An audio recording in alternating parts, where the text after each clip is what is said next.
In the heart of the Philippines, nestled among lush hills and hidden away from the bustling cities, lay a remote village named Santero.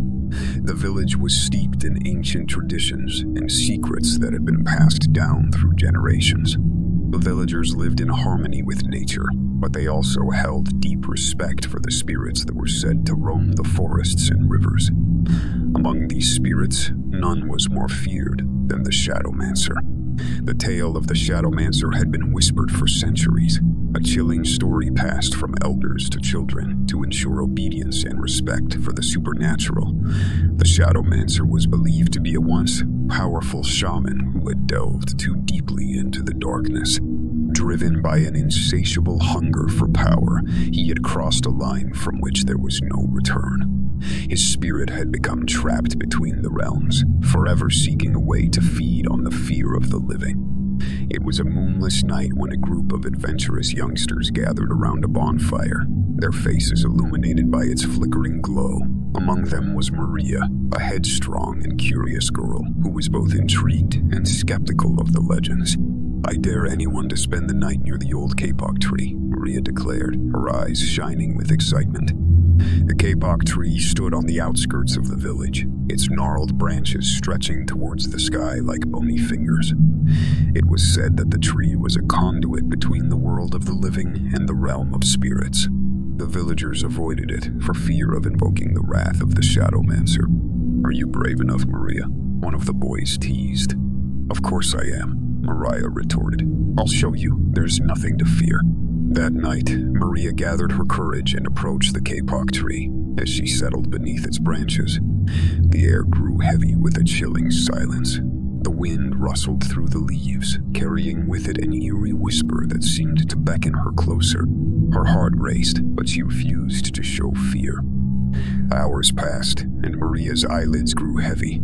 Just as she was about to succumb to sleep, a figure emerged from the shadows. The Shadowmancer stood before her, his form a twisted and grotesque reflection of humanity. His hollow eyes bore into hers, and a cold sweat drenched her brow, but she held her ground. "Why do you seek me, child?" His voice echoed like the distant howl of a dying wind. "I don't fear you," Maria said, her voice trembling despite her bravado. "I don't believe the stories." The Shadowmancer's lipless grin stretched wider. "Ah, the arrogance of youth. Let me show you what lies beyond the veil of disbelief." With a wave of his spectral hand, the world around Maria began to shift. She was plunged into a nightmarish landscape where twisted trees reached out like skeletal hands and ghastly spirits danced in a macabre symphony. The air was suffused with a suffocating dread, and Maria's bravado began to crumble. "Believe now, child," the Shadowmancer hissed. Terrified, Maria nodded, tears streaming down her face. "Please, let me go back." The Shadowmancer's laughter echoed through the night, a sound that chilled her to the bone. "You cannot escape the fear you've unleashed."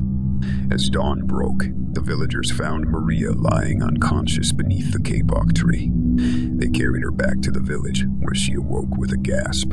Her once bold spirit had been shattered, replaced by a haunting fear that clung to her like a second skin.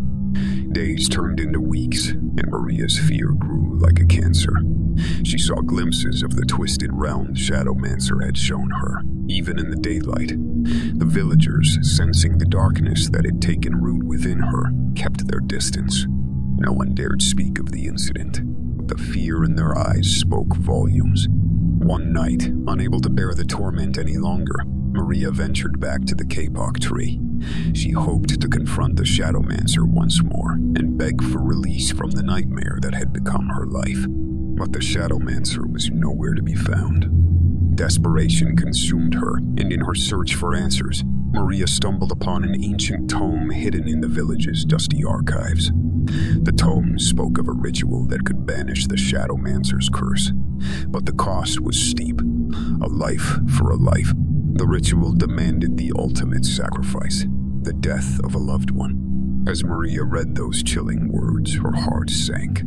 The only person she truly loved was her younger brother, Miguel. The realization was a brutal blow, but she believed it was the only way to escape the torment. On the night of the ritual, a full moon bathed the village in an eerie glow. Maria led Miguel to the Kapok Tree, her heart heavy with guilt and sorrow. She whispered her apologies, tears mingling with his confused and innocent gaze. As the ritual began, the world around them trembled and the air grew heavy with the weight of their decision. When the ritual was complete, Miguel's lifeless form lay at the base of the Kapok Tree. The curse was broken, but at a devastating cost. The Shadowmancer's hold over Maria was gone, replaced by an emptiness that was as unbearable as the fear had been. The village mourned for Maria and her brother, their tragedy forever etched into the hills and valleys of Santero. The Shadowmancer's tale lived on, a reminder of the darkness that could consume even the bravest hearts. And as generations passed, the Kapok Tree stood as a silent witness, its branches forever haunted by the shadows of the forgotten.